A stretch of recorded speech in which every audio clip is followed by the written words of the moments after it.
Have you seen me dice bag? The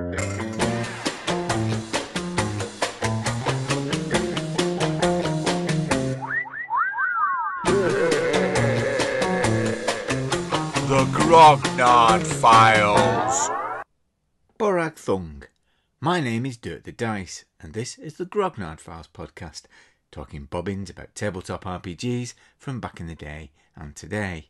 I'm coming live from my den under the stairs here at Dirk Towers in Adlington, Chorley in the northwest of England. I'm surrounded by my stuff, loads of it this time as I've pulled out loads of comics too. On my right is the great library of RPGs and my Grognard Files. If you look at it quickly, my shelf looks like a scene from the film Labyrinth. It's a replica of Sarah's room. When the camera pans the shelves, you can see Games Workshop's Judge Dredd board game. I'm Jared the Goblin King, and I love Judge Dredd. Yes, the subject of this Grognard file is Judge Dredd, but the role-playing game, and 2000 AD, the comic. But first, it's great to get feedback and reviews on iTunes and comments on the blog at thegrognardfiles.com. Comments like this one from Jules Lawrence. I've recently discovered your podcast via the good friends of Jackson Elias, and as a fellow vintage gamer, I must say that I'm thoroughly enjoying having Dirk and Blythy as travel companions. It's a nice blend of quirky but knowledgeable chat from two characters who I feel like are kind of folks that I'd like to spend the evening bantering over a few beers. Thanks, Jules, and thanks for the offer of beer.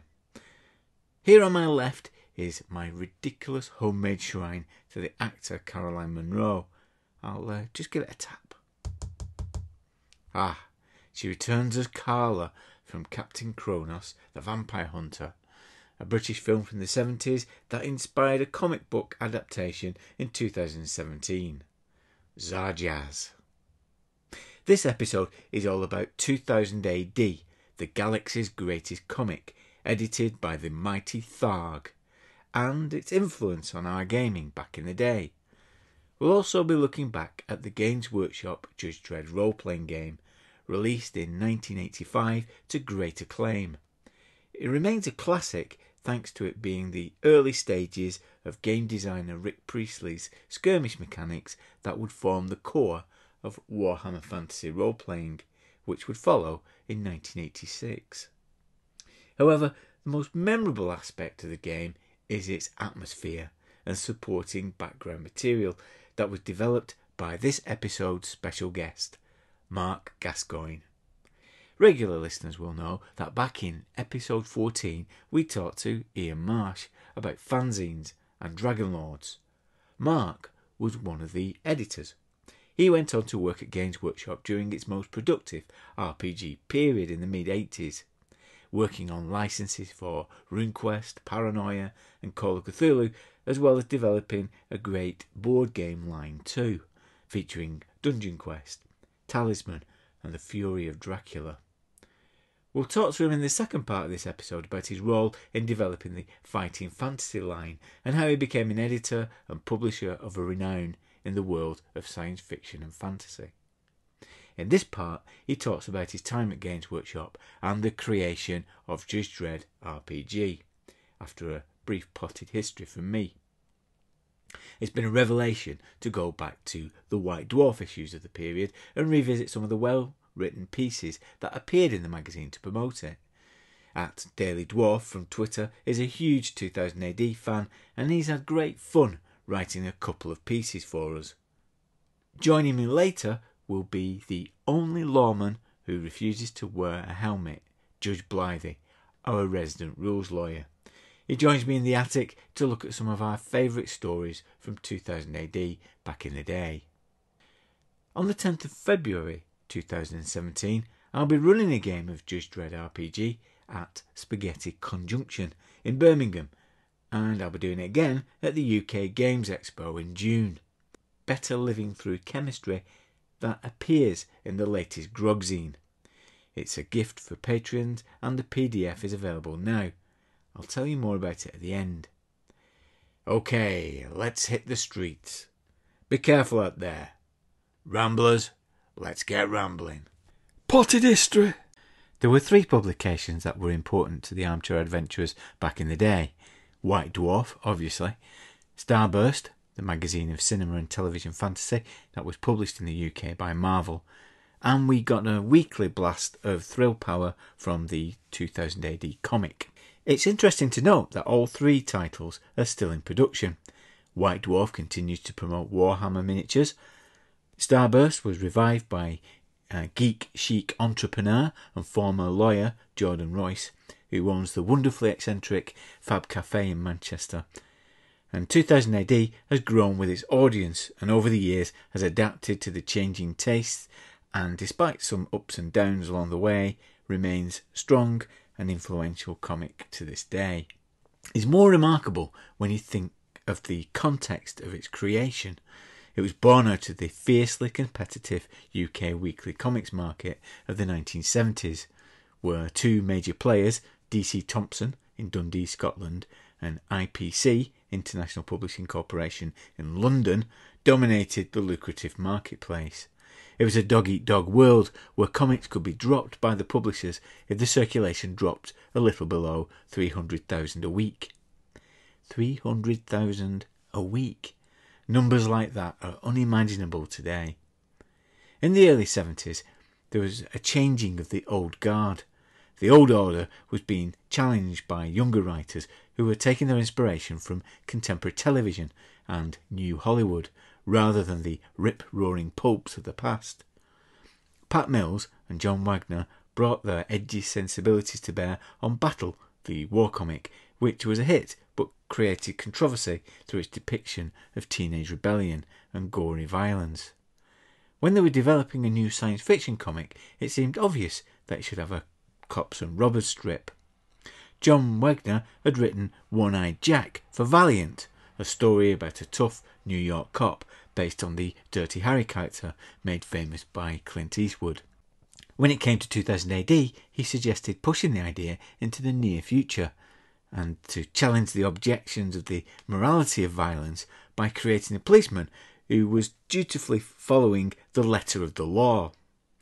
He took the name from an idea by Pat Mills and a treatment for an occult story in the style of Dennis Wheatley about a hanging judge investigating Satanists. Judge Dredd, D-R-E-A-D, was shelved, but his name was adopted with a change in spelling to avoid confusion and litigation from the white scar reggae star who was popular at the time. Carlos Esquerra was given the poster of Death Race 2000 and asked to elaborate on the design of Dredd, which he did with verve and imagination to create the distinctive look that has remained to this day. He also developed the skyscrapers and elevated freeways that would later recast New York as Mega City 1, the home of Judge Dredd, the 21st century's most famous lawman. Tough but fair, he quickly became a favourite of the readers thanks to the endless inventiveness of the writers, who developed a great cast of perps living cheek by jowl in a city of 800 million, such as the Fatties, the Uglies, the Footsies, the Bioingers and the Sovs in the East Meg. It was an environment ripe for gaming. Games Workshop produced their board game in 1982, which really captured the humour and spirit of the comic. Their role-playing game was released in 1985. And was supported by a companion and 2 cracking campaign modules, Judgment Day and Slaughter Margin. The miniatures produced by Citadel were also really well executed.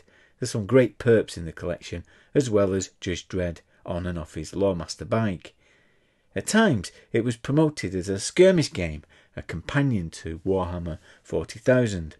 There was a collection of floor plans in a box set titled City Block that contained scenarios for both games.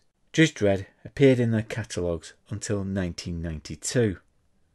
Rebellion bought out the comic and revived its fortunes in the noughties, and British games publisher Mongoose brought out a D20 Judge Dredd role-playing game in 2002, as well as a game based on Slain. In 2009, they brought out a version based on their Traveller rules, which was well supported until 2016. Last year, 2017, it was announced that EN Publishing had gained the rights to produce games using the characters and settings from the comic. Judge Dredd and the Worlds of 2000 AD is in development, using the WOIN system, which stands for What is Old is New. Also, there's a long-form TV series set in Megacity 1 due out in the next couple of years, proving that 40 years on, there's still life in Old Stonyface and stories from the Meg are still infinite. Pay attention, citizen. Open box. Welcome to Open Box, part of the podcast where we look backwards to look forwards.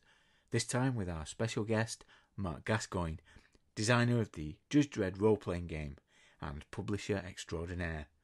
He started life as the editor of DragonLords fanzine alongside Ian Marsh, who was our guest in episode 14. I'm trying to complete the set. So how did you get together?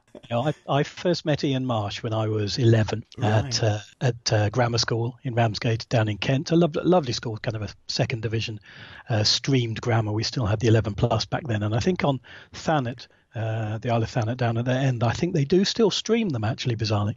But the school was notable for a bunch of things. Edward Heath, the ex-Prime Minister, and somewhat sullied name these days, went there. Frank Muir, the elderly now, very much deceased humorist. And then Nick Turner out of Hawkwind, which for us was very exciting. Yeah, one of the kings of space rock went to our school.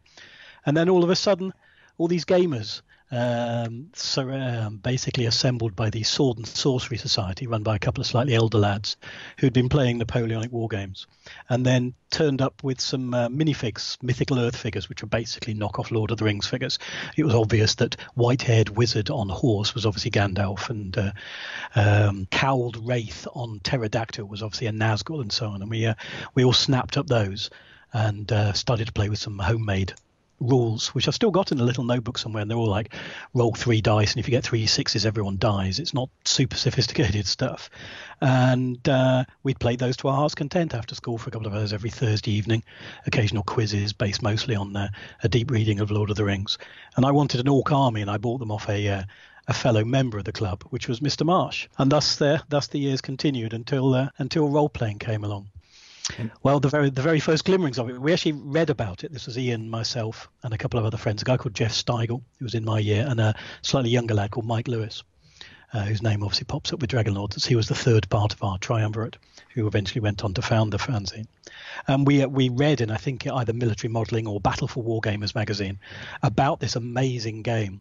It was a double-page spread, Easter 78, where I think it was a bit of a promo for GW launching the first British printing of the basic rulebook, which was kind of the second iteration of D&D after the 3 white books in the little box. It sounded the most amazing thing we'd ever heard of. What you can actually be, not just the armies, but the general of the army, and indeed you don't need necessarily to have armies at your beck and call.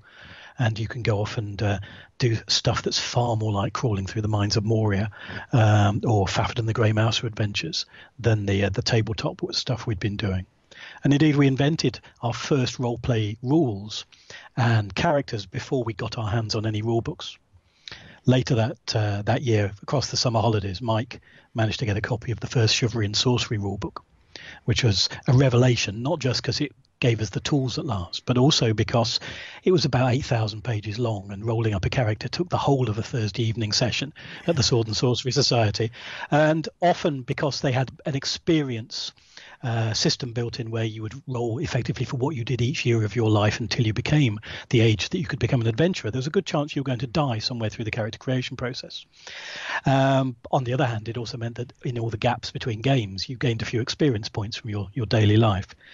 And we puzzled away at that for a while, and then thankfully, some of us managed to get our hands on some of the early D&D rules. Finally, I had the GW printing of the basic the basic D&D rule set, which blue cover with a Fangorn cover of silver ink, and it was a revelation. Looking back at it, utterly incoherent and fragmentary, with only a partial bit of a dungeon at the end. And nevertheless, it did everything we wanted it to do. You could roll up characters, you could easily plot out a few dungeon rooms, and you could send your mates off to an almost certain death. And that was extraordinary. It was an absolute revelation, not just to be able to read about these adventures, but to go and have them ourselves. And were you mainly the games master, Mark? I think on D&D initially, we did swap it out, and I think Ian particularly was a very good GM. He was a lot more coherent in his storytelling. We were all learning as we went. And, of course, the early adventures were 3 dragons in this room, then an orc, then another 2 storm giants, and so on. No thought to their living arrangements or how the ecology would work. That orc surely wouldn't have lasted that long, but perhaps there was 100,000 of them before then. But very soon you come to realise that actually you can start building stories. And when you start gaming and you're into stuff, and I've always been one of those people who get into things, you don't just buy the set, you then go, oh look, there's a magazine devoted to it. So White Dwarf quickly became a mainstay, and in there's immediately new monsters, new rules, experience point systems, the original monster mark system where you rated monsters so you could build dungeons in a more balanced way. That was a little too much like differential calculus for me, bless him, Don Turnbull, which I know Ian touched on when you talked to him. But anything that allows you to tinker with the rules then gives you permission to tinker with all of them. That was my take. But then hard on the heels of that, RuneQuest. And we really fell for RuneQuest. Not so much because of the world. I think even now, Pavis and Glorantha and so on are wonderfully mad creations. I've been fortunate enough to meet Greg Stafford a couple of times at conventions. And he's an incredibly literate and very deep person. But that game is very much ripped from his imagination and his influences, which are quite different to our Western European and particularly British ones. I think British history, with its layer upon layer upon layer, mostly of filth and slime and lepers and so on and so forth, is exactly what informs games, even up to Warhammer and beyond now, and the whole of the grimdark movement in fantasy fiction. Whereas American fantasy can often be some very different influences, which is wonderful. But what RuneQuest really did was take out for me the illogicalities of having a D4 for this and 2D6 plus 3 for that, saying everything's percentages, then everything can be worked out. For some people, that's too reductionist. They like the difference and the idea that a dagger does 1 to 4, a short sword does 1 to 6, and so on. Feels very clean for them. For me, it was the other way around. It was the basic role-play system with the percentages suddenly felt like freedom to me, which isn't to say we didn't then go off and monkey with that again. And was it the swords and sorcery and fantasy that appealed to you? Were you at the same time playing things like Traveller or science fiction role-playing? We were, because, as I say, we kind of bought everything. There was a little game shop in Ramsgate where, we were going to school. We would nip down every few lunchtimes. And I must admit, I can't remember the name of the guy who ran it. But he was very kind to us. And anything we wanted ordering in, he would get in. And, of course, we'd buy it. And he'd then get sent other stuff that we weren't that keen on, and we'd still buy it because, oh my God, it's a role-play game or it's a supplement, along with little racks of the early Ralpatha and Citadel miniatures. For me, Traveller wasn't as visceral as the sword and sorcery, and I think I've always been more of a fantasy reader. For me, it was Morkok with Elric and Hawkmoon and Corum and Fritz Leiber's Fafford and Grey Mouser, and then the reading back into the Conan short stories of Howard, and then the people who co-wrote those and then carried on the tradition, Sprague de Camp and even Lynn Carter. Some of it fairly low-end pulpy stuff, but all of it, when you read it for the first time when you're 12 or 14 or whatever, it's mind-blowing stuff. The fantasy always gripped me more. I think also with Traveller, when you've got the entire universe you could be adventuring in, it's kind of hard where to go first. You're not entirely sure what you're doing. And we had a lot of adventures where you turn up at the spaceport and then wander about while the GM looked extraordinarily frantic and started leafing through random encounter tables. We certainly weren't the sort of gaming group where the GM would go off and studiedly make 6 months worth of amazing adventure in the hope that we'd then play it. It was far more on the hoof for the most part. But where I think we're also spoilt for choice by some of the other offerings in the science fiction side. We used to play a bit of Laserburn, and before that Space Marine, GDW's rules, where it was skirmish gaming, which obviously in the tradition of what became your Warhammer and 40k, and that became far more our preference on the sci-fi side.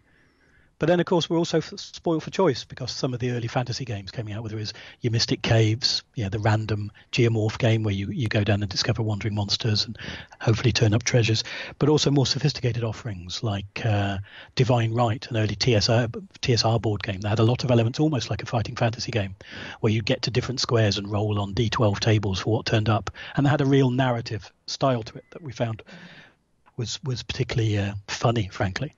But also more sophisticated games. There's Sorcerer by SPI we played a lot, and that's a very clever game where you're a magician allied to a particular colour of the rainbow, and according to what colours are next to you, you're either stronger or weaker.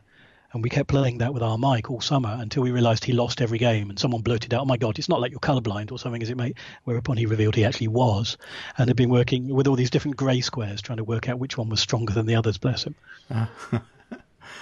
And how we've heard from Ian now where DragonLords started, but from your point of view, how did that start? How did you move into fanzine production? Well, for being extraordinarily arrogant grammar school boys, ultimately thinking we knew better, thinking we had all sorts of ideas, and seeing what other people were doing and going, well, we could do that. I did Kim Newman did a documentary on 30 years of D&D for Radio 4 a few years ago, and I somewhat cheekily said that just about everyone who bought the original D&D basic set went out and formed, not like a band after you've seen the Sex Pistols or whatever, but you went and tinkered with the rules, or you became a novelist or a computer game designer. And we were just that generation that the game was ours and we were going to do our own rules with it. And once we started coming up with ideas, we couldn't stop ourselves. And we were a bit young and punky. Bear in mind, this is 79 into 80. And we thought we knew better. And the first few issues of DragonLords set out our stall. We were going to be sarcastic and rude and cheeky and satirical, as much as we were going to provide very detailed, meaningful adventures and new character classes and that sort of stuff. But after that, we very quickly discovered the games conventions, DragonMeet, and then the big games days at the Horticultural Hall, run by Workshop, but very much covering an entire panoply of games from chess and Go and Risk and Diplomacy through to the latest imports from the US on the role-playing and the wargaming side. And then, of course, the glories of the fanzine stand. The first year we went was when we had DragonLords 5 or 6 out, and we managed to get ourselves voted number 3rd best fanzine. And they thought, well, this is for us, and we were best fanzine the next 3 years in a row. By the end, we were organising the fanzine table with a whole bunch of our fellow editors, making sure that there was like a little indie cartel of people who'd support each other. And we'd swap copies of our magazine, but we'd also help sell each other. We were distributing other fanzines, and they were selling copies for us, getting together to organise tournaments and games and all sorts of things. And how did you make the transition from being an enthusiastic fan to being a professional working for Games Workshop? Well, it's at this point I have to say I've never ever done a job interview in my entire professional life. I've always drifted from one thing to another, but partly, of course, it's about putting the work in, and then when the time's right, people remember who you are. In the case of my first job with Games Workshop, which was I actually went for a job in the warehouse, but I got offered a job as a games editor while I was sat in reception. Really? We'd been up to interview Ian Livingstone for DragonLords about 6 months earlier, and we had a lovely day, marred only by the fact that my mate, who's meant to bring the recording ghetto blaster and the cassette tape to put the interview on, didn't bring it. So we did the interview, we pretended to make notes, and then we went home and made it all up.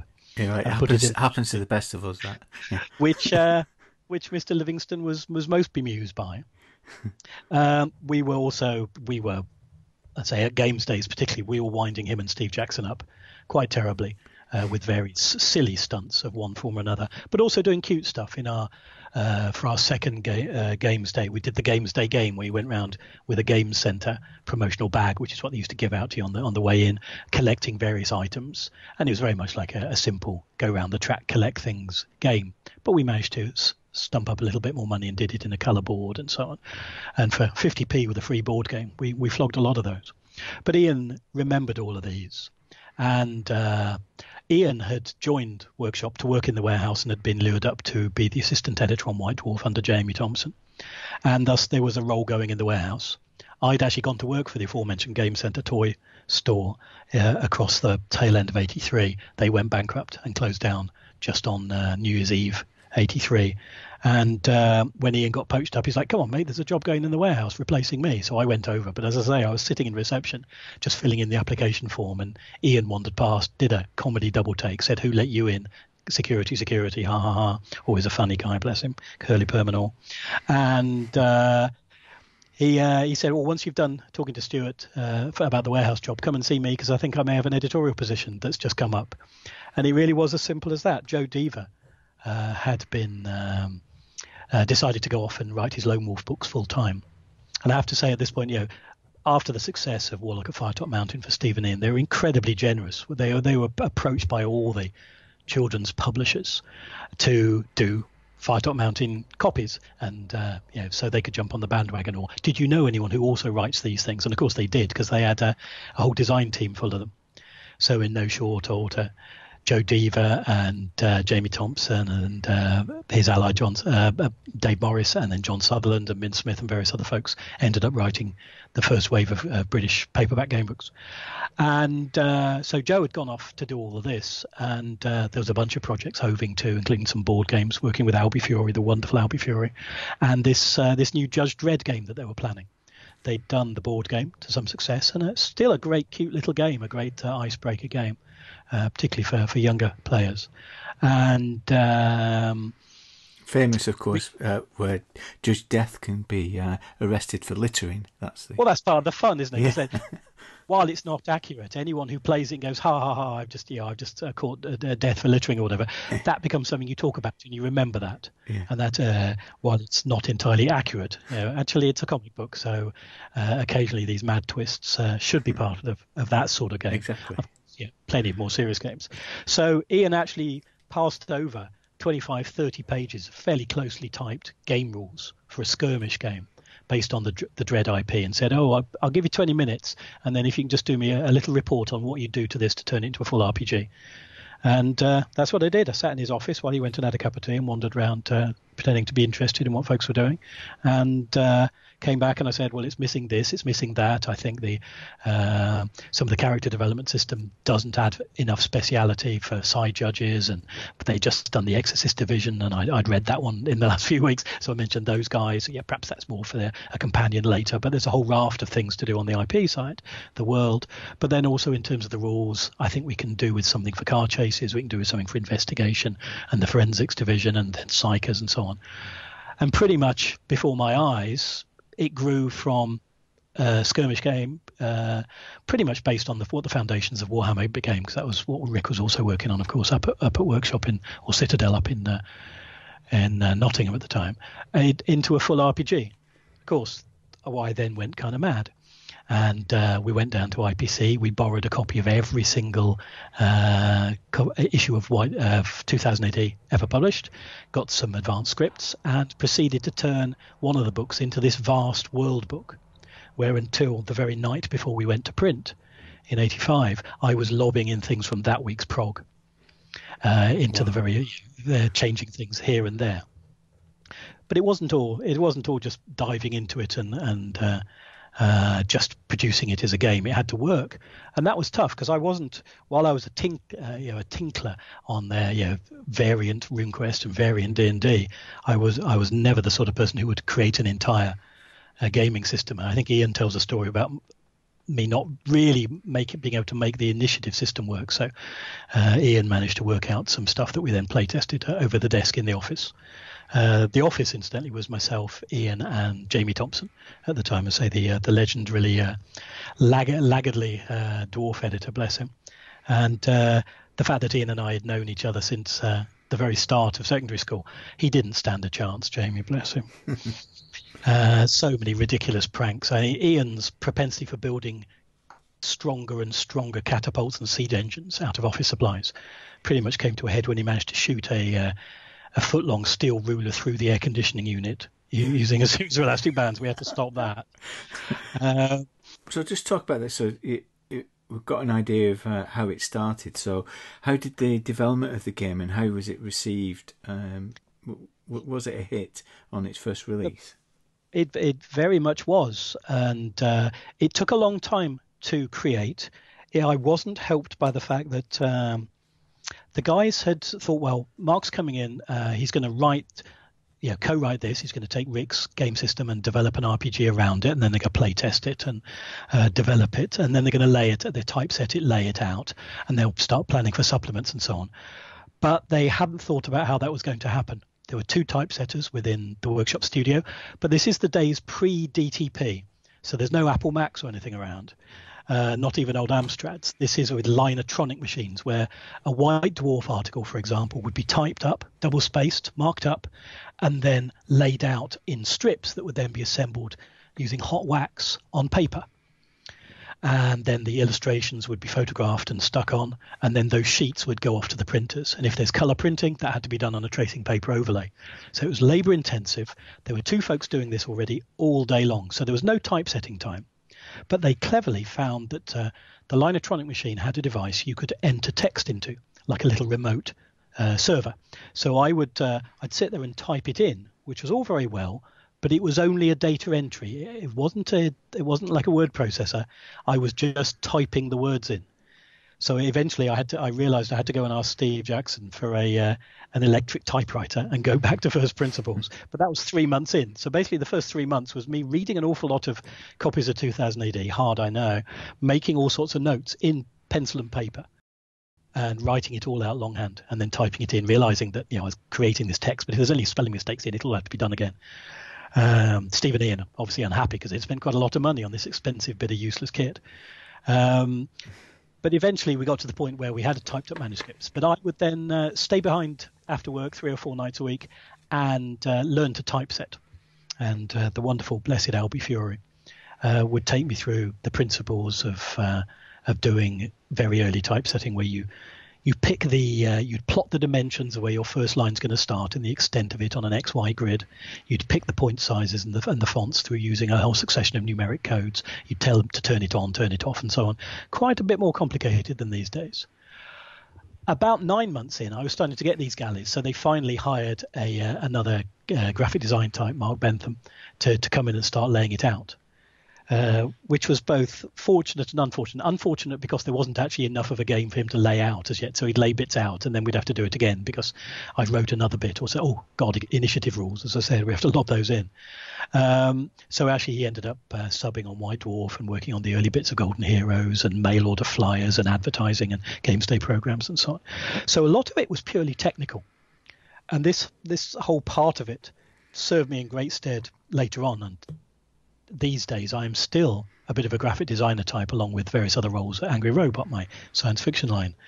But ultimately I was learning on the hoof at in concert with some of the really great guys.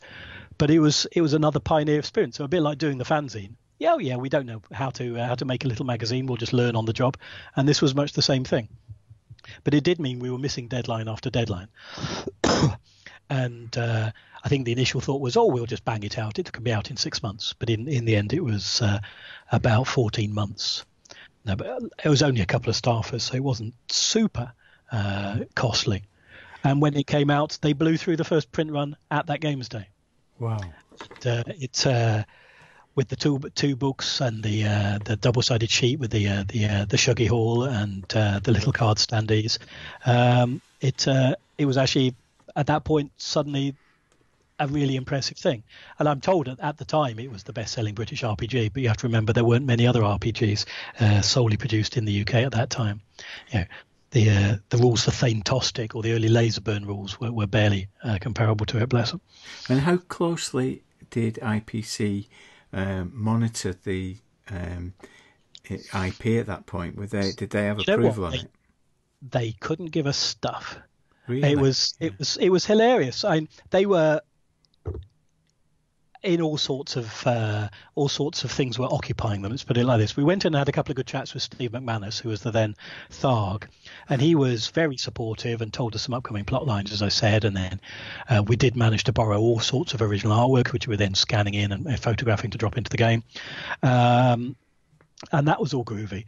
But in terms of approvals, I'm not convinced it even went over for them to have a look at. We were kind of trusted with the license. We'd done a good job with the board game. And there was all sorts of political shenanigans at IPC. They were moving from one headquarters to another. There was talk of management buyouts and all sorts of ructions going on at that time. So we were pretty much left to our own devices. I'm fairly certain they saw the cover of the RPG, which I think is Terry Oakes, isn't it? Yes. And we were working with some of the established artists. So Brett Ewins did covers of some of the supplements. And we did have about half a dozen original pictures done where we wanted to illustrate something very specific, like a bit of kit or a specific situation, and there just wasn't a panel that we found. So there were a few drawn for us for the game, and then into the supplements there was a lot more. But ultimately they let us get on with it. So that was my day, was sitting in the White Dwarf office, assisting with the guys on Dwarf, or at least making Ian and Jamie laugh, and pottering away on this. Assisting with the first stages of Golden Heroes, starting to make plans to bring Cthulhu over for a British edition, and then running the Crawling Chaos page in White Dwarf. Cthulhu was more than anything, I think, my game. I think it took the basic role-playing stuff and then just said, actually, you don't really need these rules. These are really just the framework for some great murder mystery style dinner party, with that obviously added slimy tentacle enwrapped twist at the end. And between all of those, a game happened, and then supplements were planned and started to come out. What I think from the original rulebook that a lot of modern RPGs could learn from is that the quality of the adventure, the sample adventure, is really good, because it really puts you into the world of Dredd. So it seems to me that a lot of care was taken over making that something that people could run with. There's an awful lot of agonising went on with Dredd from day one, which is, can you play Dredd? No. Okay, can you play rookie judges? Yeah, but is it all going to be rookies? Well, no, because rookies have their own constraints. And while it's a pretty good starting adventure, and some of the adventure design was along those lines, you really actually had to give these guys an awful lot of powerful weaponry and backup. And of course, the first thing the GM has to do is get them off the bikes, get them away from any communication systems. Do what they did in indeed the last Dredd film, stick them in a block wall with no backup. And so the adventure has to pretty much lob you in immediately. We knew we wanted the briefing, because that would be amazing and very easy ways to do adventure hooks. You could have a 2-line third entry on a daily briefing that turns into a campaign for adventures down the line, and these things can all be linked up, and great ways to stick gags in and background information and so on and so forth, and that seemed very logical. But more than anything, it was about getting the judges to be judges from day one without having both their massive firepower immediately unbalance the adventure, but allowing them not to instantly be wiped out by suddenly lobbing 8 million ravaging blockers or whatever at them. And as you mentioned, at this point, it was a particularly busy time for Games Workshop, particularly with the role-playing line. So, all down the line, back then, but people always talk about how White Dwarf became a catalogue for Games Workshop after it moved up after the Citadel buyout, but it always was. But that warehouse was full of regular board games and Christmas toys, copies of Trivial Pursuit and chess sets, amazing Go sets. But then the board games were also going gangbusters. Talisman had been out about a year and was heading for a second edition, with the first stage of working on Blood Bowl that Jervis was working on. Jervis was in the sales team at that time, but we used to gather to watch the early days of Channel 4 Sunday afternoon American football, presented by Nicky Horn, which I think Ian referred to last time, and the first glimmerings of fantasy football coming out of that. But then we had the idea to stick out all sorts of games. Warrior Knights was developing, the redone Railway Rivals, the classic Francis Tresham railway game, and so many other projects were hoving to. We're also bringing in games, turning them into British editions. As I say, Cthulhu was being planned at that point, but we're also looking at Stormbringer and Paranoia. RuneQuest we're talking about bringing in again. It had been brought in for a British printing before. We were there was so much going on, and it was just wondrous, because a lot of it was coming under Workshop's aegis as well. So it wasn't just bringing in a couple of hundred copies and selling them and maybe running like a Champions adventure, or just to pick an example, in White Dwarf. It was a lot more about doing our own games that we could then support fully and build proper communities around, whether it was Golden Heroes and Dredd, and then making things like Cthulhu and Traveller our own games. And of course, all this was set against the fact that TSR UK had set up across the last year or two. And up in Cambridge, those guys were starting to take D&D back. Workshop was always going to keep selling it. It was still the core game. White Dwarf would always support it because it was the game more than any other, by a factor of many multiples, that the readers would play and vote for. But ultimately, Workshop had to create its own games, both board games and role-playing games, if it was going to survive. What they didn't know, actually, was that the little bit up in first in Newark and then in Nottingham they were funding to make some toy soldiers, who were then coming up with their own first glimmerings of rule systems, would actually be the bit that would, more than anything, take that off to a whole new dimension. But that's another story entirely from Dredd. But of course, Dredd came out at a time when the buyout had just been talked about. So at Games Day 85, and the writing was on the wall. Some of us knew we'd be heading up to Nottingham, which is where I'm speaking to you from now, so you can see where that worked. And others were deciding that perhaps they were going to see what happened, and others were heading off to do other things, as I think Ian again talked about. Of course, at that time, Warhammer role-playing game was being developed, wasn't it? So what involvement? Pretty much, yeah. That was really from the start of the Nottingham studio, and the final move, which I was a part of, along with Jervis, the Blood Bowl guy, and Lindsay Priestley, who still works in the Black Library fiction line, obviously married to Rick Priestley these days, and a couple of other folks. We moved up in April 86, and the design studio properly took shape in the some little offices at Enfield Chambers in the centre of Nottingham. And from day one, a lot of it was moving stuff up that was in some stage of development, picking up the production of White Dwarf, which is a big thing, 84 page or whatever, 96 page, mostly colour magazine every single month. And Steve and Ian had managed to get Warlock, the fighting fantasy magazine, to be picked up as well as a kind of a junior White Dwarf, which is what I was given to work on. Because I'd been doing so, I'd done the fighting fantasy monster book and the world book by that point. And there was an awful lot going on. Blood Bowl was taking shape. New editions of various other things were taking shape. And then, as I say, the Woofrup was the big project, but also Warhammer 2nd Edition. We should never forget that. Fantasy Roleplay very much overshadowed it, because when it came out, it very much was the pinnacle of a certain type of game design, but also a certain type of game presentation. Just the fact that in the book you would have 64 pages of floor plans of all the different buildings of the Empire, with a front view and a floor plan view. It's amazing how much of that was done for the first time in Warhammer Fantasy Roleplay. It was helped by the fact that some of the guys who were working on it had already been doing genius work over at TSR, Phil Gallagher, Jim Bambra.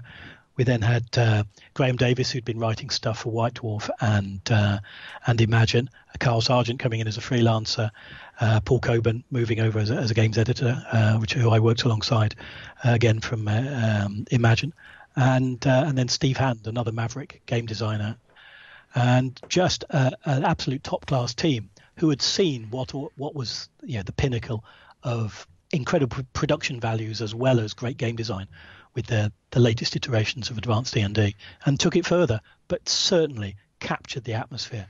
And people talk about it in such fond terms, I think, because of the atmosphere. Warhammer is lives and dies because of the Warhammer world, and 40k even more so. But Warhammer Fantasy Roleplay is what I think gave the fantasy end of Warhammer its longevity.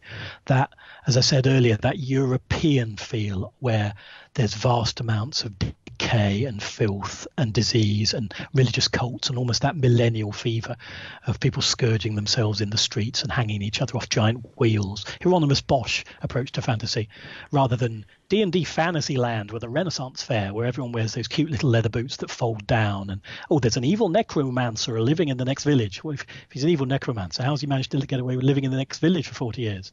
In the Warhammer world, everything's evil and hidden under the surface, but it's always been foul and dangerous.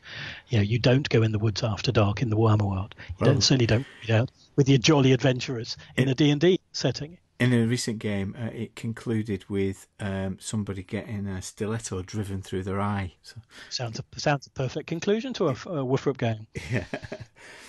And so, did the transition from all this role-playing activity to the switch to the miniatures and the Warhammer skirmish rules, Was that as sudden for you who were producing it as it was for us who were playing the games, or did you see it coming? I think there's a whole bunch of things that in hindsight you can see happening. The first thing is that the bit that was successful was Citadel, and they bought Stephen Ian and the company out and moved it up to Nottingham, and they wanted to make success of the things that were going to be successful. But ultimately the margin on miniatures is more attractive than in role play. You need a lot more bits with tabletop games. So for a company to survive, you can't just sell them a supplement for 10 quid and a rule set for 40 quid and then leave them to it. Maybe six adventurers and 6 monsters. You need them buying into it as a hobby. And actually, you look at where Workshop is compared to certainly the British companies, you see that tactic and that business plan has worked out. But it wasn't as clear cut as that. The board games were very, very strong, and there were games being worked on there. We were bringing in a bunch of West End games. It's a wonderful little game called Kings and Things, which actually channels a lot of the spirit of Divine Right, but with more of a Settlers of Catan hexagon grid where you lay out randomly and then try and build your fantasy kingdoms. Designed by Tom Wham, who did a lot of the very funny games in Dragon, Snit's Revenge, and Awful Green Things from Outer Space back in the 80s. But all those games, we were bringing in Paranoia by that point. We started doing some of the Chaosium spin-off games like Stormbringer, the Ulrich game. There was talk of a Slain game using a modified version of the Dredd things, and we did some research in that. We also looked at Rogue Trooper game. It became a board game in the end. A lot of those things were being worked on for many years. And Blood Bowl, as we know, it went away for a while, but it's still there, and they've just had another amazing reissue of that out. And that one's never going to go away. But that was a lot of what I was working on. You asked me what I was doing on Warhammer Fantasy Roleplay, but the honest truth was myself and a guy called Mike Brunton, another ex-TSR guy, were doing everything else. So while the majority of the team got Warhammer Fantasy out, an amazing huge book plus supplements plus the whole product line for it and White Dwarf support, Mike and I got out 12 issues of White Dwarf, 4 issues of Warlock, and 3 board games. And often using dead studio time, just like in the London days, because everyone was working on fantasy roleplay. And that was the right way round. Fantasy roleplay was what was remembered for, pretty much. But ultimately, a lot of that was being championed elsewhere. But, at the end of the day, the core of Games Workshop then, and to some extent still now, were tabletop gamers, people in love with those amazing miniatures, the most characterful designs, the sculptors, and then the guys who are making the rules to play with them. And that's never changed. That's always been the core of the Nottingham business. But I think, it's easy when a company says, well, we're bringing in this role play stuff, but only 100 people are buying it. So actually, we're going to be pushing more of this other stuff that thousands of people are buying. To if you're a fan of the more obscure thing, to assume there's a conspiracy. But it wasn't even a cock-up. It was the way the wind was blowing commercially. Yeah. And they supported some games long after they needed to, particularly in the pages of White Dwarf, but also by bringing those games in and trying to sell them in the shops, until eventually it became they're going to sell their games because they're the thing that keeps the business going, and they're the things they're most interested in. And you know what we always used to say, yes, it's all very well if you're a big fan of Game X or Game Y that's not getting supported, why don't you go off and set up a little company and bring it in? And these days, the guys who did do that, whether it's Cubicle 7 or Mongoose and the various other guys, and plenty of guys in the States, they continue to do exactly that. So it's about, if you're actually that much of a fan, don't just whinge, get off your butt and go do it. The White Dwarf.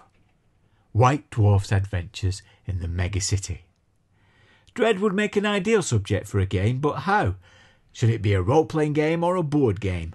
Both were ideal, but I decided on a board game to be followed next year by an RPG supplement.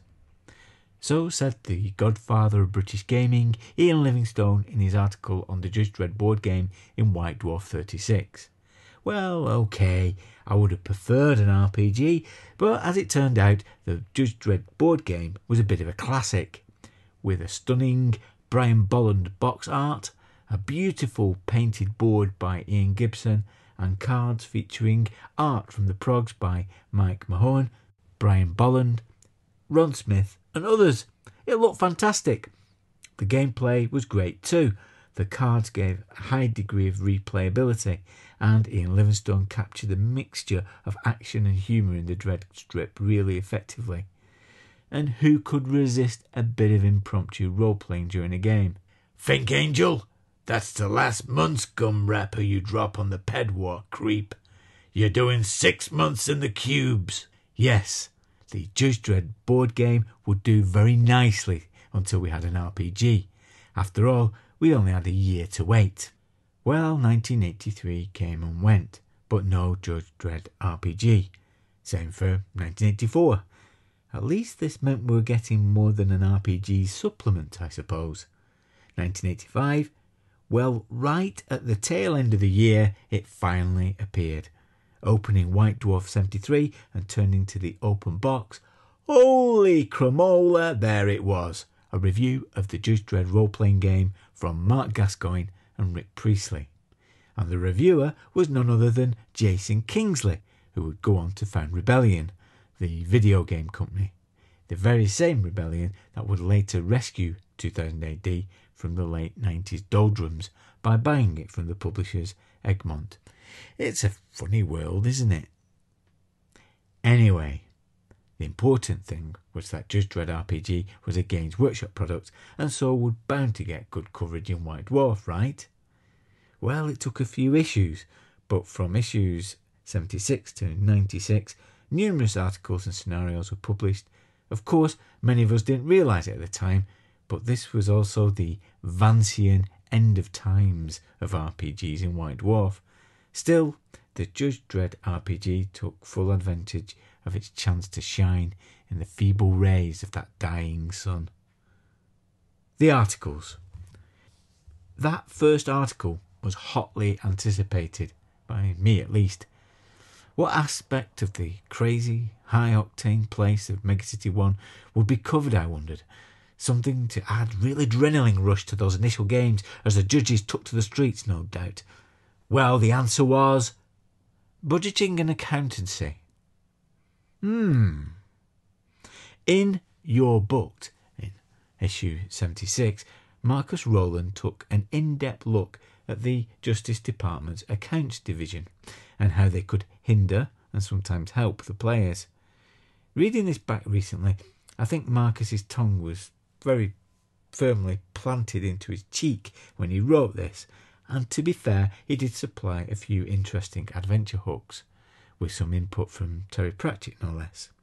All the same, this wasn't exactly the dynamic, all guns blazing opening we might have hoped for. I wanted dangerous perps, exotic locales and exciting shootouts. I wasn't in it for the bean counting. Ah well, at least the article had some nice artwork from Mark Harrison, also producing the Traveller strip in White Dwarf at the time. A quick aside on the artwork for Dredd features in White Dwarf. When they put together Judge Dredd role-playing game, as with the board game before it, Games Workshop realised that they had a wealth of art available straight from the pages of 2000 AD. So much so that, as far as I'm aware, the box cover art by Terry Oakes was the only art produced specifically for the game. Not so in White Dwarf. Instead, regular White Dwarf artists turned their artistic skills to portraying old Stonyface in the Meg. The aforementioned Mark Harrison, Carl Critchlow of Thrud the Barbarian fame, and David Stevens, a regular artist from the Paranoia scenarios, all illustrated articles and or scenarios. The results were, to my mind, mixed. I liked Mark Harrison's depiction of Dredd, but I don't think Carl Critchlow's style at the time, well suited for Thrud, worked as well for Judge Dredd. The irony isn't lost on me that both went on to be artists for 2000 AD.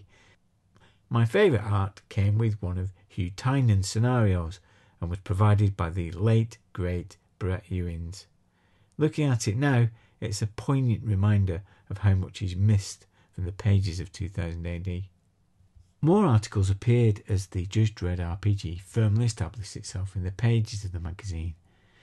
In issue 79, Carl Sargent looked at side judges. I was always wary of using side judges in my games, stemming, I suspect, from my antipathy to psionics in AD&D, but this article nevertheless gave some good advice to players on role-playing a side judge, using their psi abilities in play, and offered a new ability, metabolic control to balance the perceived physical weakness of assigned judges in the game. Carl Sargent also looked at informers and narcs in issue 82, providing extra details on their use not found in the rulebooks, but very much with the emphasis on investigative police procedural style of play. In the article, he made the assertion, "The Judge Dredd game is not primarily a fast action game. It's a game based on detective work interspersed with combat sequences." Really? Really? I know the emphasis isn't solely on combat, but I wanted a game that reproduced the thrills and craziness, the edge of the stories in the progs, not Juliet Bravo in knee pads. What I needed were some articles on topics a little more out there. Enter Marcus Rowland once more. Dispensing with double entry bookkeeping, in issue 86 he tackled the trouble with time. This was clearly a subject that had long fascinated Mr. Rowland, as he'd examined it for AD&D way back in issue 29. Anyway, this was more like it. Precogs predicting disaster from Megacity. Time loops, paradoxes, all good head-spinning stuff. A printing error in the article meant that you read the same small section twice. Layout cock-up or a suspicious time loop? I also really enjoyed Carl Sargent's snappily titled article from issue 90. "You'll never take me alive, cop. Ah!" This comprehensively covered playing a perp rather than a judge, including character generation, new special abilities — perps will need all the help they can get — and a focus on the concerns specific to a criminal, the accumulation of both resources and status in the criminal underworld. It's a really intriguing article, and rereading it recently, I was struck on how these ideas could be evolved in light of how RPGs have changed over the years. When Mr. Sargent discussed perps planning a job, I wondered how that could be played out with the plans emerging via flashbacks. Last Saws in the Dark, anyone? It finished with a number of good plot seeds for running a perp-based game, from simple raids to cultivating a bent judge, right up to a full-scale mob war. For the full Megacity experience, though, you have to turn to the scenarios. One of my biggest criticisms of the Judge Dredd Games Master's book is that it gives the prospective GM little advice or guidance on how to construct scenarios, particularly if they're centred around an investigation. 2 pages in the introductory chapter is your lot, I'm afraid. So, example scenarios were sorely needed to A. give the GM something to run once they've completed the scenario and the rules, and B. provide templates and ideas for the creation of new adventures. Happily, White Dwarf obliged, in the shape of Mr. Scenario himself, Marcus L. Rowland, ably assisted by Hugh Tynan. As usual, the following discussion, I'll do my best to avoid spoilers.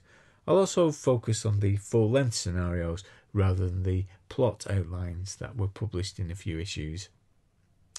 Marcus L. Rowland kicked things off in issue 78 with The Sprung Ones. This followed the pattern established in the rulebook of starting the adventure with a Hill Street Blues-style crime briefing, and skillfully interwove police procedural investigation with some of the crazier elements that very much evoked Megacity 1 in the comic. All the disparate elements came together in a finale that gave the GM lots of scope for causing chaos and confusion for the players, with Citizens, Sponce and the notorious Guts brothers needing to be dealt with. And like many scenarios from Marcus Rowland, it was peppered with little ideas and hooks that the GM could expand on later, including some nice art from Mark Harrison and great maps by Nick Weeks. This was a fine opening salvo for Dredd adventures in White Dwarf. The next 2 scenarios came from Hugh Tynan. A Day in the Life of Sector 255 in issue 83 again, followed by the fast emerging standard of an opening with a crime briefing. This adventure recreated a routine patrol for the judges with lots of incidents, both trivial and dangerous for them to handle, without an overarching plot tying it all together. I think it was very much inspired by the classic story The Graveyard Shift by John Wagner, with art by Ron Smith. Tharg note, see Prog 335 to 341, which similarly portrayed Dredd having to deal with incidents one after another on a typical patrol, all the while avoiding paperwork. There were some nice touches to this scenario. An interrogation by the SJS gave the GM a chance to flex their role-playing muscles and make their players sweat. And one of the incidents that the players encounter foreshadowed another classic Dredd story arc, Mechanismo, by a good few years. Hugh Tynan then followed this up with the sequel, A Night in the Death of Sector 255 in issue 88. A number of characters and incidents from the early scenario were carried over and further developed in this one, but this time the scenario did feature a main plot. Organised footsies are out to cause as much mayhem, death and destruction as possible. A carefully plotted timeline of this adventure and the regular messages that were issued to the players really gave the impression of a living, breathing sector. The scenario also featured some nice 1980s cultural references. ZX Spectrum fans will appreciate the shout out to Christian Penfold and Mel Croucher of Automata. And the final confrontation, in a cross between a Bond villain's lair and a Wonka chocolate factory. Oh yes, this was the kind of inspired lunacy we wanted in the Judge Dredd RPG. Both of Hugh Tynan's adventures were fairly linear, dare I say railroady. Now, these days, that seems to be a dirty word in RPGs, but I'm not so sure. I briefly mentioned in the last episode, when discussing Call of Cthulhu scenarios, the conflict I see in investigative scenarios between plot and player agency. When running an investigation scenario, as the GM, you surely want a cleverly constructed plot to be gradually revealed, leading towards a satisfying climax. You don't want your players wandering off down meaningless blind alleys. But that conflicts with the fact that you're playing a role-playing game where anything can happen. How do you square the circle between satisfying player agency while at the same time building towards a grand finale? Well, I think Hugh Tynan's adventures showed the way to do it. While there is a linear plot, the players were presented with open-ended situations and events along the way. It was up to them how they tackled each one, and so drove the plot forward, providing plenty of scope for the players to make their own choices. As he said at the end of A Night in the Death of Sector 255, players should make their own decisions and draw their own conclusions when it came to playing the adventure. Control should only be used in extremis to drop hints and gently nudge the players along when necessary. Marcus Rowland came roaring back with a proper megacity epic, spread over 3 parts from issues 94 to 96.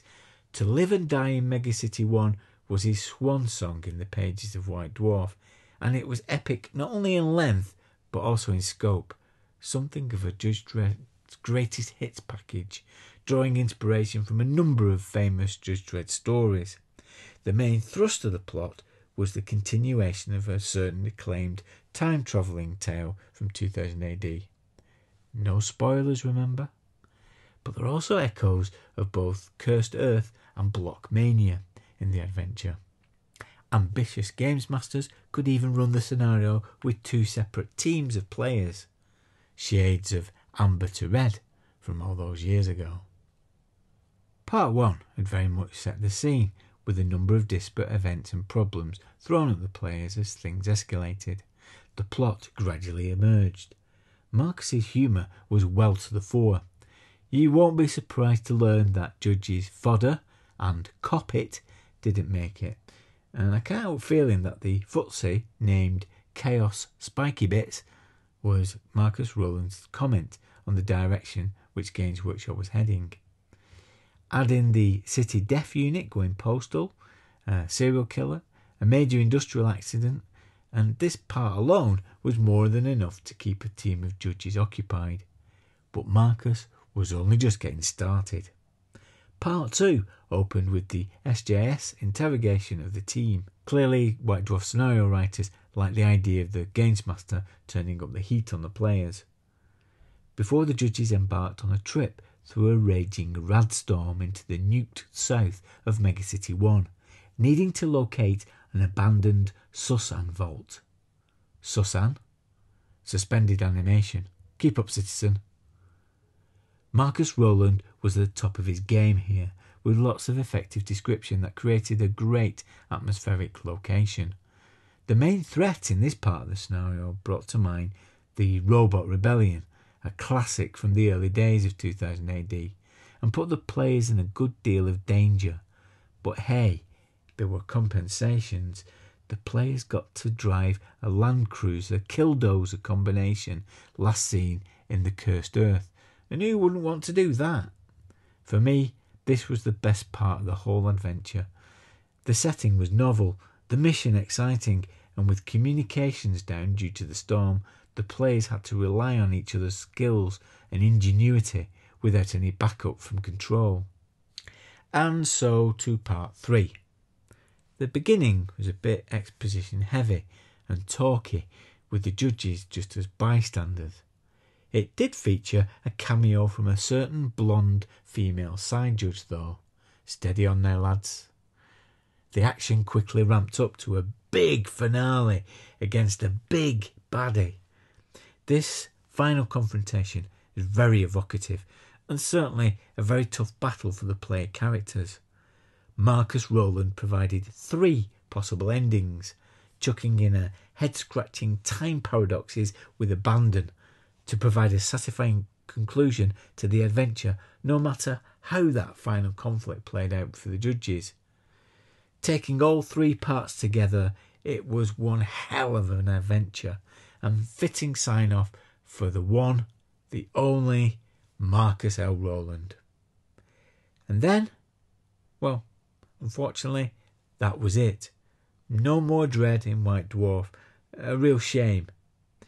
Dredd himself arrested Marcus Rowland and carted him off to the ISO cubes, and not long after that, the Justice Department prohibited any role-playing content from the pages of White Dwarf.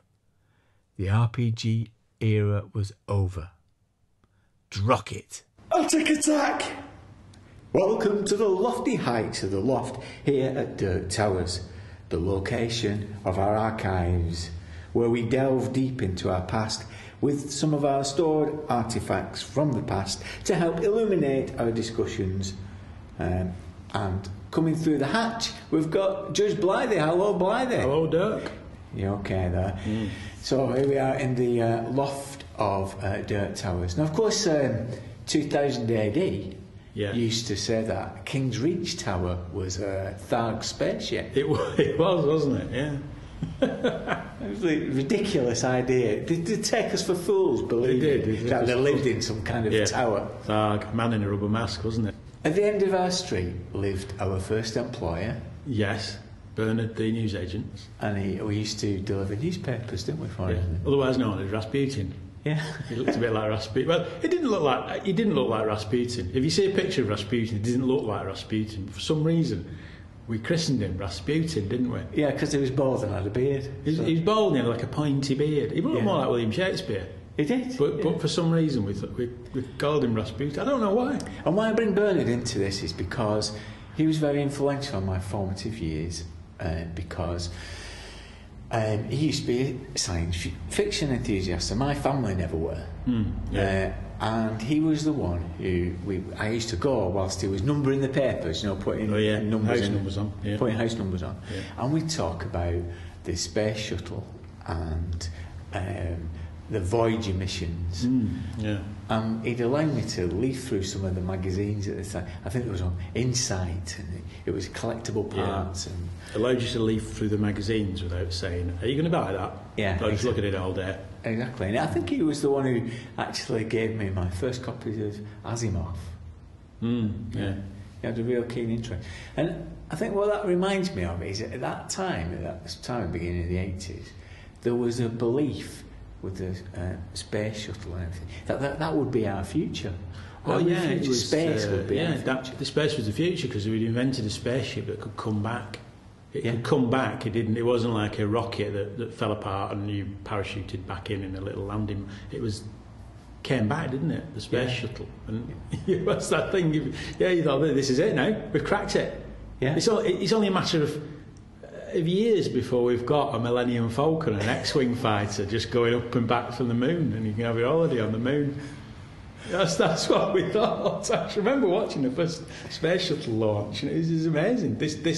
We'd invented it. There's a kind of distinction, I think, between a rocket and a spaceship. A rocket was a rocket, but the space shuttle was a spaceship, a proper spaceship. Yeah. It didn't quite work out like that. And I think that Bernard used to let me look at those magazines and previews of those magazines because I think he used to read my copy of 2000 AD before I got it. Did he? Yeah. You think? Yeah. Now, is that wrong if you're a newsagent? Newsagents, write in. Is it wrong to read someone's magazine before they get it? I think as long as there's no delay in you getting it, I think it's legitimate. Did you get 2000 AD from the start? Did you? No, I got it because you got it. You got into it before me, didn't you? I think. And I used to read your copies, and then eventually I had it delivered as well. Yeah. I think I had it delivered. Yeah, you did. You were slightly posher than me. I was slightly posher. I think. How hard though it is to believe. He used to save it. Yes. He used to save it. I think you used to deliver mine in your paper round. I think you delivered it. It's like Downton Abbey. you delivered my 2000 AD. I ironed the pages. The butler to iron the pages, and then it was brought up to me on a tray. Yeah, and your neighbour's jazz mags. Yeah. In a brown paper bag. Yeah, discretion at all times. Well, I got the first 2000 AD because I remember it distinctly because I was 9 at the time, and I was in hospital. I was having my appendix out, and the week that it was released, I got it. My mum brought it in. The only reason I remember it, well, there's two reasons I remember it. First reason is that the free gift was a space spinner, and I used to throw it from bed to bed. So when the lights went out, we would get the space spinner and chuck it from bed to bed, the kids on the children's ward. And I lost it, and I asked my mum to get another one. Did you lose it, or did one of the nurses confiscate it? Did one of the nurses find it on the floor and think, oh Christ, the idiot keeps throwing this around? Go in the bin, say he's lost it. And I think my mum ended up bringing 4 or 5 in. The nurse is thinking, oh no. And the thing I remember when the second issue came out was of distinctive art. I don't think I paid much attention to the first issue. I think it was the second issue that caught my eye, particularly Judge Dredd at the time.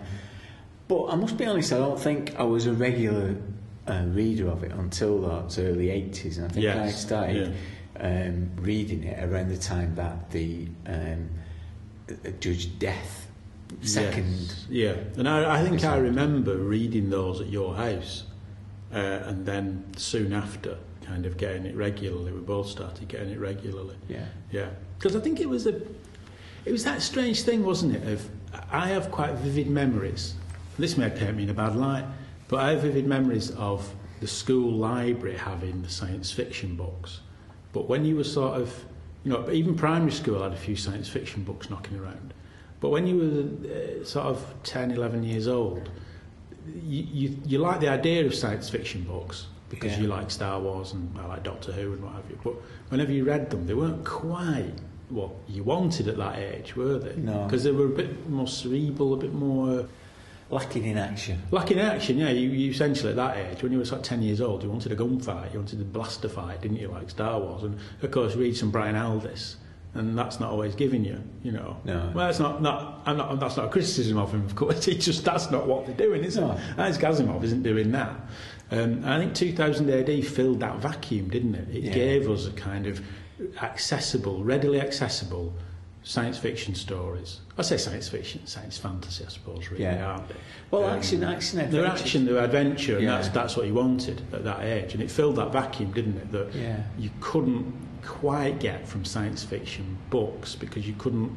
And not that it wasn't out there, but you couldn't sort of navigate your way through it. I have memories of getting hold of science fiction books that had exciting covers and reading them and thinking, at 11 years old, thinking, oh, what's this? This isn't really what I want. It's only later on that you start to appreciate those kind of things.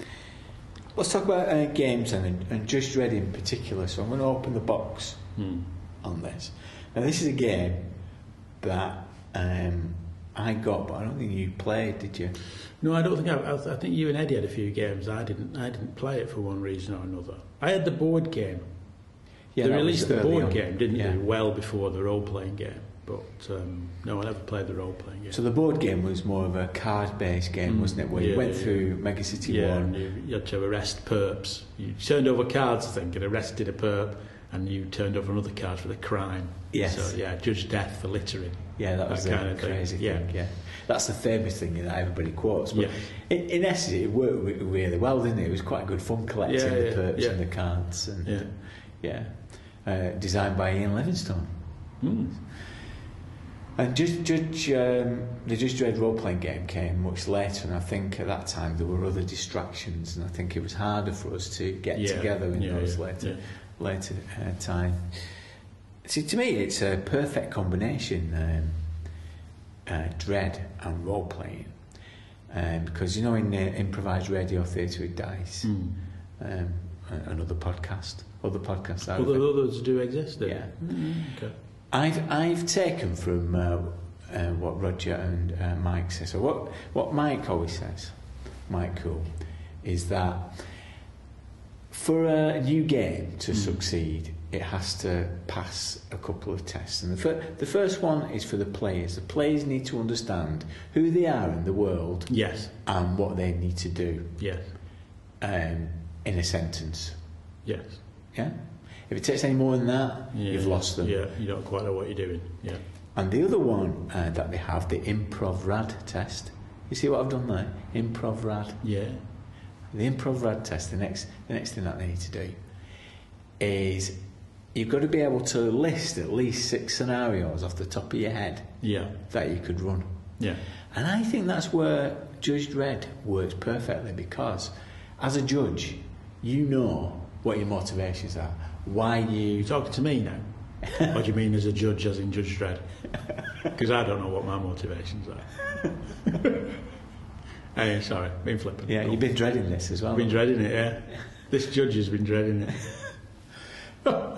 So, as a player, you're cast as a judge in this world. Yeah. So you know what you've got to do. You know, it's clearly defined role, isn't it? It's not like a generic role-playing game where you can be anything and do anything. It's you're a judge, so go and do that. And in some senses, some people might see that as straitjacketing, but at the same time, it can be a good thing. Yeah. Because you know this is what you're supposed to do. Go and sort out criminals in Mega City 1. And the expectation is that you arrest criminals. Yes. And it's not a free fire. Yes. And you're constrained by the law as much as enabled by it. Yeah. And you can choose to either deviate from it or go with it. It's almost, in terms of science fiction role-playing, it's the polar opposite of Traveller, isn't it? Yeah. When we talk about Traveller, people invariably say that Traveller always descended into space piracy and general mayhem because players could do what they wanted. And I suppose it goes back to that first point that Mike Coole's made, that in some senses in the Traveller universe, you didn't quite know what you were supposed to do. Yeah. There was the merchant thing, but even that, you didn't have to do that. So no one really knew what they were supposed to be doing, apart from what the scenario dictated. But as you say, in Judge Dredd, you know what you're supposed to do. You're a judge. Yes. Yeah. And on the other point, Mega City 1 is full of great perps, great criminals. Good setting, isn't it? Great setting. It's been generating stories for over 40 years. So it's not surprising. It's been designed, I suppose, to generate stories, hasn't it? And almost everything in it is the result of a story in 2000 AD. Exactly. So from that, scenarios readily sort of spring, don't they? So we're going to look at the rules for Judge Dredd in a bit more detail next time. But I do think it's an interesting game from that point of view. That I do think it's a good game, a great setting. No matter what the rules set, you know, being a judge in Mega City 1, you know, who doesn't want to do that? Yeah, and you as a player, you'd instantly know. I mean, not instantly if you didn't know what 2000 AD and Judge Dredd was, but generally speaking, you instantly know, and you don't really have to be that familiar with it. I mean, most people in the world of RPGs and science fiction know what Judge Dredd is and have a general idea, and in a sense, that's all you need, isn't it? So you dig again. One of the pluses of it is, because again, it's sort of failing of some games that are set in a fictional setting is you have to know a lot about the setting to play it, to feel comfortable in it. But with Judge Dredd, you don't really. It's a simple principle, isn't it? Yeah. As a player, you know, if you have a vague understanding, because it's like Eddie, isn't it? Eddie played it with you, and I don't think Eddie was a big 2000 AD fan, was it? But he instantly knew, he knew what it was, and it worked.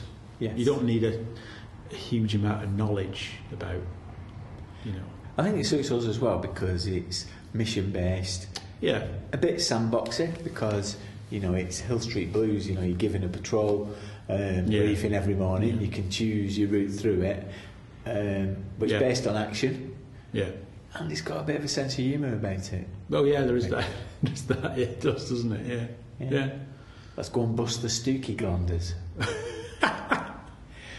So what about you, Judge Dredd then? Thank you very much. What about you, Judge Blythy? Oh, I'm just Judge Blythy, never mind. What about you? So if you had to pick a 2000 AD story to create a game from, what would you go for? Well, I think I'd have to go for Nemesis. The Warlock. Nemesis the Warlock, because that was my favourite 2000 AD story, I think, when we were reading it. I mean, I like Judge Dredd and I like some of the others, but that in particular was a great story and a great setting as well. You know, again, it has that thing of it's a very evocative setting, but also it's clear, isn't it, what's going on? So you know, there's the kind of mutants being persecuted by the pure humans and that kind of thing. So as a role-playing setting, it'd be perfect, wouldn't it? Because you'd know exactly where you stood with everything, and your motivations would be nice and clear as well. Yeah. Nemesis as well had a feeling of gothic horror that I think certainly influenced our games. Yeah. And I think as well, what thinking back now, what was interesting about Nemesis was it sort of turned things on its head a bit in that the humans were the villains, weren't they?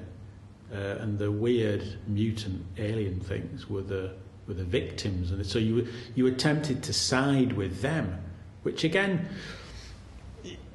sort of at that age was an unusual thing, wasn't it? Because you traditionally brought up with alien invaders, humans resisting alien invasion, that kind of thing. But Nemesis turned that on its head, didn't it? Yeah. And I can remember reading it as a kid, and shocking's perhaps the wrong word, but it had a kind of unsettling effect on you where you read it and thought, oh, hang on, the humans are bad, you know. And it tied into, the risk of sounding pretentious, but at the time, you know, in the 80s, you had South Africa and apartheid and things like that going on, and it sort of tapped into that, didn't it? The idea that, you know, it's in many respects, I think Nemesis the Warlock tapped into a lot of sort of political things that were going on at the time. Yeah, I think a lot of the 2000 AD stories did. I think they did tap in with current affairs, and what they did is kind of bolt them together with popular culture at the time. So what was popular at the time and ideas that were popular. I think the look of Nemesis as well is great. I think I hooked you into 2000 AD through relaying a story which... I think you did with Nemesis, where the Blitzspear had crash landed at the end of the earth and these humans had hanged him from a gallows. And they were visited upon by flies, and they were suffocated by flies. And well, like I say, I think you're right. Other stories did have political undertones and tapped in, but Nemesis in particular was quite acute with Nemesis because of that gothic horror thing. It was, of all the stories, in some respects, it was kind of quite edgy, wasn't it? In lots of ways, I think. And I think it's apparent in other stories where the underdog was celebrated. So, talking of dogs, Strontium dog. Yeah. But they fed it, and Strontium dog fed into sort of Gamma World, didn't it? I remember buying Gamma World, and part of that was the idea. I mean, a bit of a mistake, because Gamma World wasn't like Strontium Dog, but it was a post-apocalyptic game with mutants. So it felt on the face of it that it was, but it wasn't.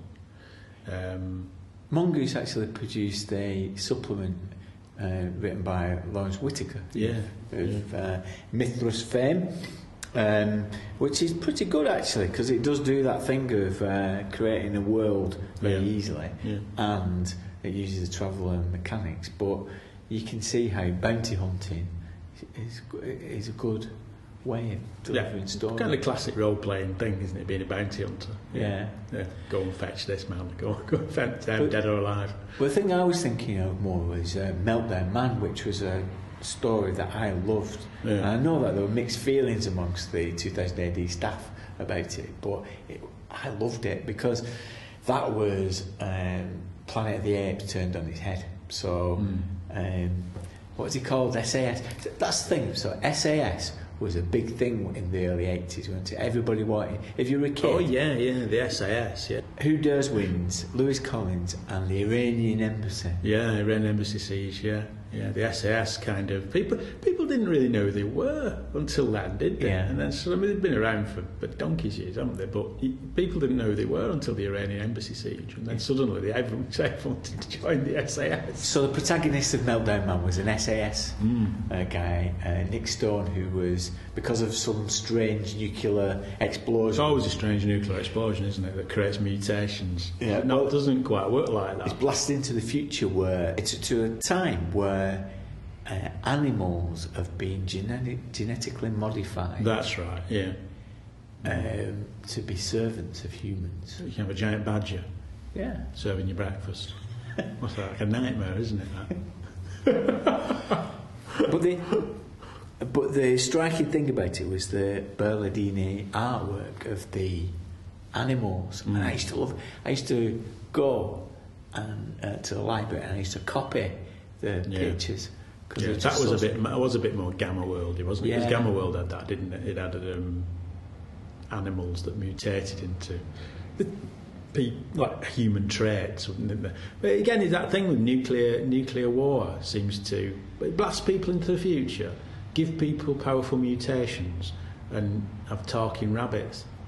If you're listening, President Trump doesn't do any of those things. It just kills lots of people. It doesn't do those things. There was this weird thing, wasn't it, in the 80s of nuclear war and nuclear power mutating things. Walking fish, talking hedgehogs. Doesn't do that.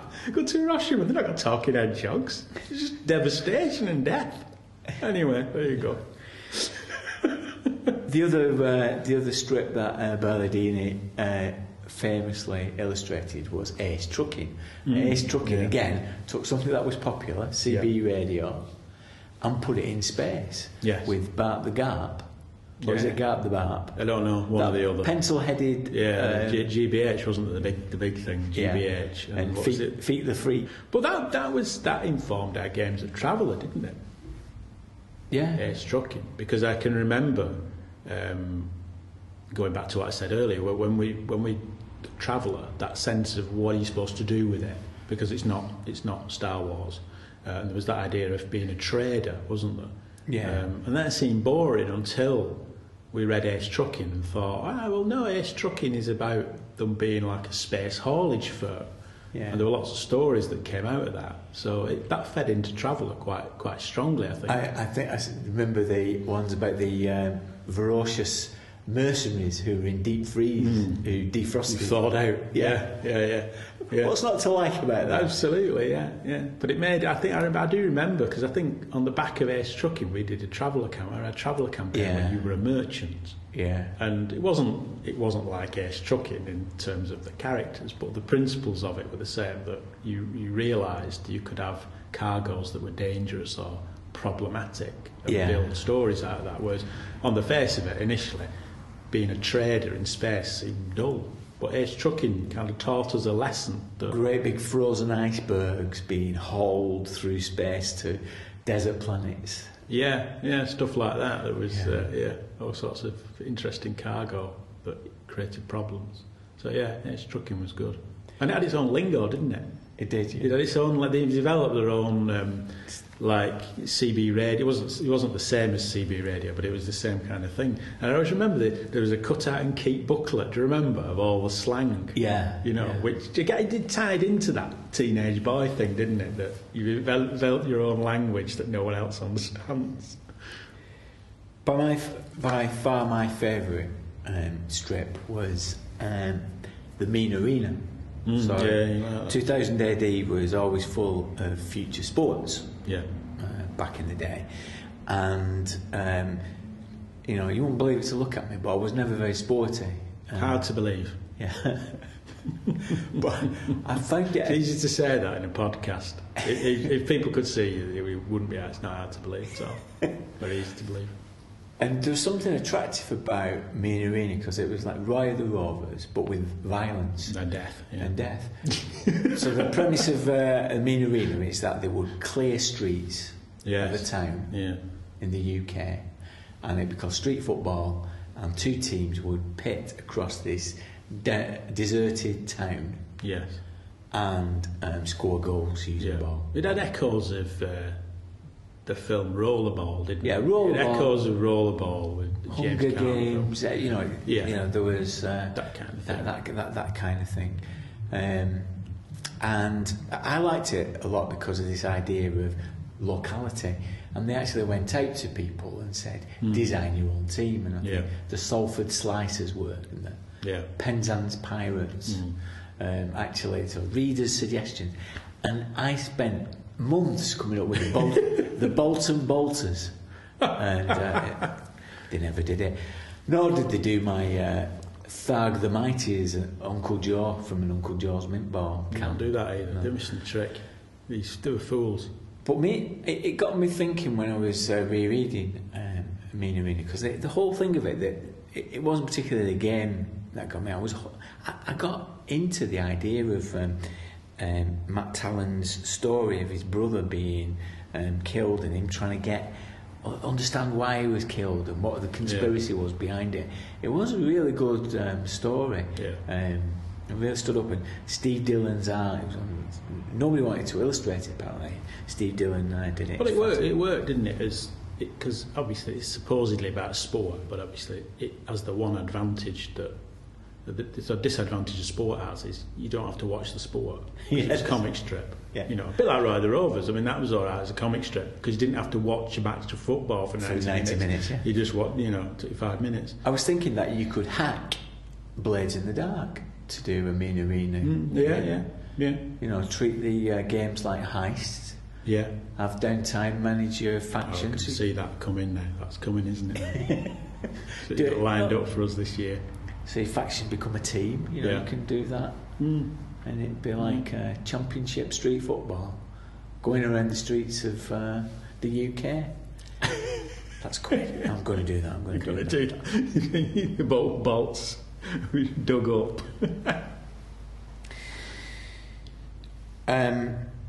Sensitive listeners should cover their ears now because, I've said before in these podcasts, I'm not a collector. I didn't keep my... No, you're not a collector, right? And I actually stuffed my copies of 2000 AD from this era into a Guy Fawkes. So overseas listeners should know that. A Guy Fawkes is an effigy that we create once a year of a Catholic, which we burn in the UK. Yes. It sounds quite bad. Well, he's not just a Catholic, is he? He was a Catholic who tried to blow up the Houses of Parliament. To be clear, it's not just any old Catholic. That would be monstrous, wouldn't it? I mean, well, it'd be monstrous that once a year that we stuffed our dad's decorating clothes with old comics and newspapers and set fire to them. It's a questionable tradition, isn't it? Yeah. Burning the effigy of a Catholic. But what is more questionable is burning all your 2000 ADs. That's far more questionable, actually, isn't it? And that's disturbing people who are listening right now more. It is, that you've done that. But then again, that's the thing, isn't it? You didn't see it then in the way you see it now. Now you see it from a kind of nostalgic position, but it wasn't nostalgic then because it was in the moment. They were just comics. They were just comics, weren't they? They were disposable. You know, I mean, I got 2000 AD for a good few years, and I don't remember where mine went, so I don't think I even collected them. I imagine that my mum probably threw them out every week and said, "Oh, have you finished with this?" And go, "Yeah, I've read it," and it would go. What we can learn of gamers from 2000 AD, I think, is that idea of pulling together ideas that are popular, current affairs, like Nemesis the Warlock. So you get the apartheid, and you bring in High Plains Drifter. What happens? Yeah, that's what you get. It's Nemesis the Warlock. Yeah. That scene. Yeah. So what two current affairs and popular things would you bring together to create a story? Put me on the spot.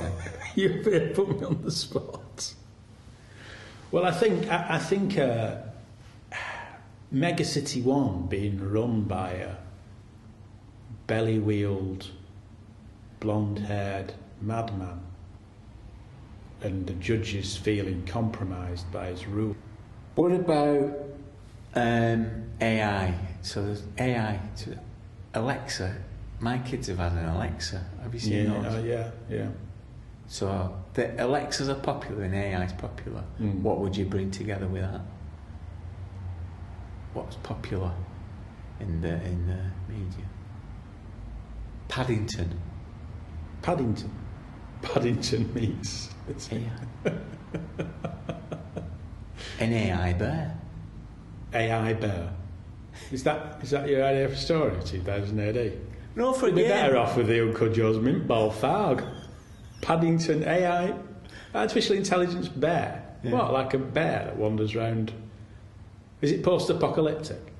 If in doubt, make it post-apocalyptic. That always works. Paddington, play some mood music. That's what. That's the story, is it? It needs some work. It needs a bit of work on it. Yeah, it needs a bit of work. Well, Rogue Trooper was like that. In a sense, Rogue Trooper had artificial intelligence, little chips, didn't he? Of his dead comrades stuck to his one on his helmet and one on his gun, and was the one on his his backpack, wasn't there, or something? They were like his dead comrades, chips, the chips from them, weren't they? Helmet. Helmet. Help me not get shot. Help me hide from that sniper. Thanks for that, Blythy. See you next time. See ya. There isn't another bit. I know. Blythy's idea is rubbish. It's been done.